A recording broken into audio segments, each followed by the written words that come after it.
Right in the center of town, two foxes. Hey, good morning, it's day 7. What time is it, Starfish? I'm here with a super hiker named Starfish. 9 o'clock. It's 9 o'clock, so a late start, but we've had a big fat breakfast and a relaxing time. We had a what's called a near zero into Breckinridge yesterday. And today we're doing the biggie up over like 12,800 feet, so it's going to be over 3,000 feet vertical. It's quite heavy. And I'm waiting for Charlotte, who decided to, she's behind me, and she decided to change some of her clothes. And then we're off. But this is precisely about the day that things went so south for me last year, so knocking on wood that today will be better. See ya.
A little after 1 o'clock, absolutely exhausted. Charlotte is up ahead. I'm going out. I think there'll be a series of switchbacks to the top of this green hill, and then it'll be a long and steady through the ridgeline. No thunderstorms or rain yet. Probably at maybe 11,000 now.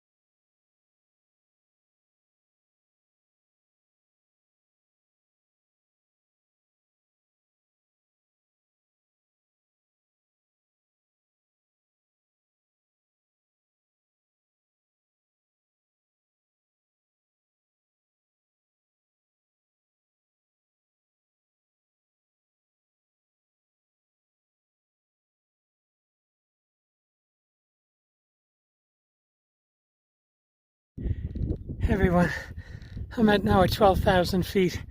It's after 2 o'clock, making reasonable progress going across the ridgeline.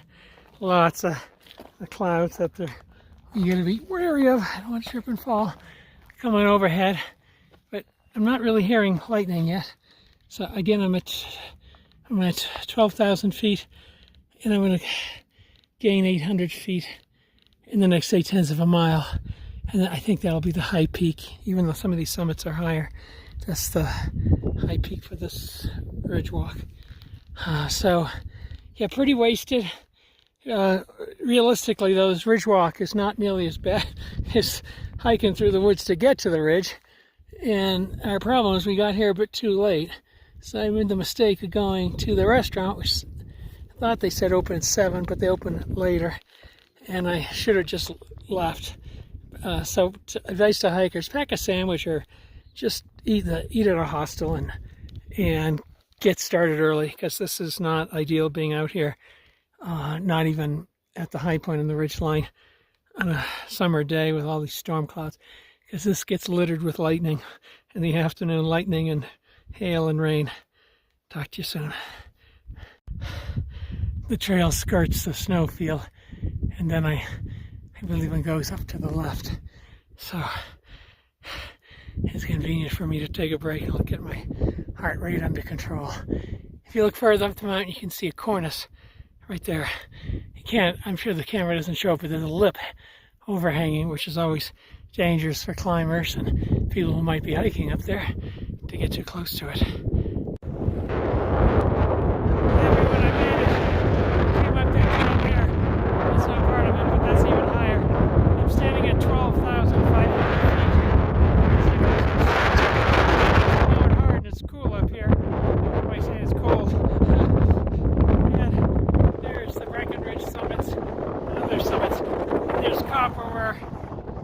I'll get to today, or I'm camping at the base of Copper, possibly. But my trail leads way over here for several miles before it starts to descend down to the tree line. So it's a beautiful and steady descent. I had a very hard time getting up here. I was hiking in 20-foot increments with my heart would race, and I was walking incredibly slowly. And then I let my heart quiet down, and then I hike a bit more, and I'm here. So I got a heavy pack. You know, this is just coming out of a resupply place, and now I just tested my pulse, and it's not crazy, which is good. So that's good. Last year, when I was literally dying up here, risking it, my pulse wouldn't go down. So last year was like 180, and now it's way, way lower. I can recover after a point of decline where I'm at now.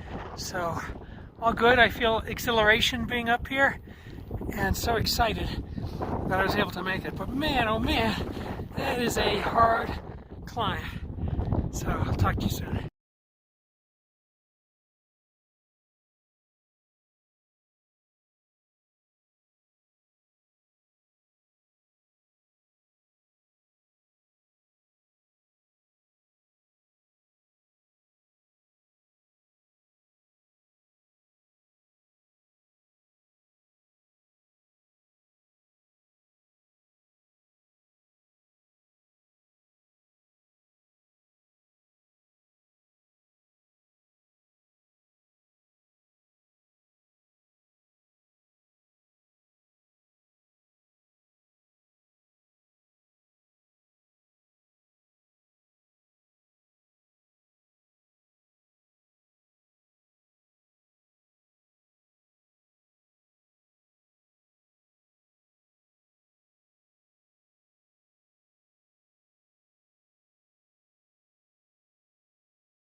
Well, I made it through the exhilaration of the bridge walk, and now I'm starting to head down in more earnest. And one of the things that's unique about this is it's quite steep, and it's going to seemingly get steeper over here, but it's just grasslands. But it gives you pause. I'm very glad I have poles. I like being firmly connected to terra firma. There's some beautiful flowers ahead, and I'm going slow since I get the phone and the camera in one hand. But yeah, it was one of the things that surprised me last year is how could you have just these verdant fields of grass growing at a 60-degree slope at 12,000 feet, going straight down to the forest. Yeah, I'll get more pictures as I get over this little hump here. That will show it, but it's beautiful. You can get a sense of how steep this is. This is like a really steep section, and then it's a little less steep. Here you can't even see over it just goes at such an angle the line disappears. But over here, it's still massively steep. It's enough to give you pause about tripping because you tumble for a long, long time and contemplate what's going to happen as you break every bone in your body before you hit the tree line.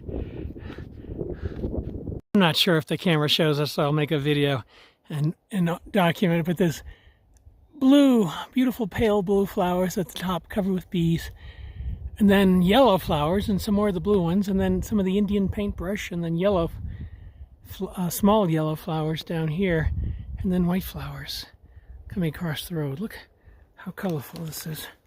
Crazy, crazy, crazy beautiful. Don't you love wildflowers? And these Indian paintbrushes can, from one turn to the next, they can have a different shade, and it's always a beautiful, intense color.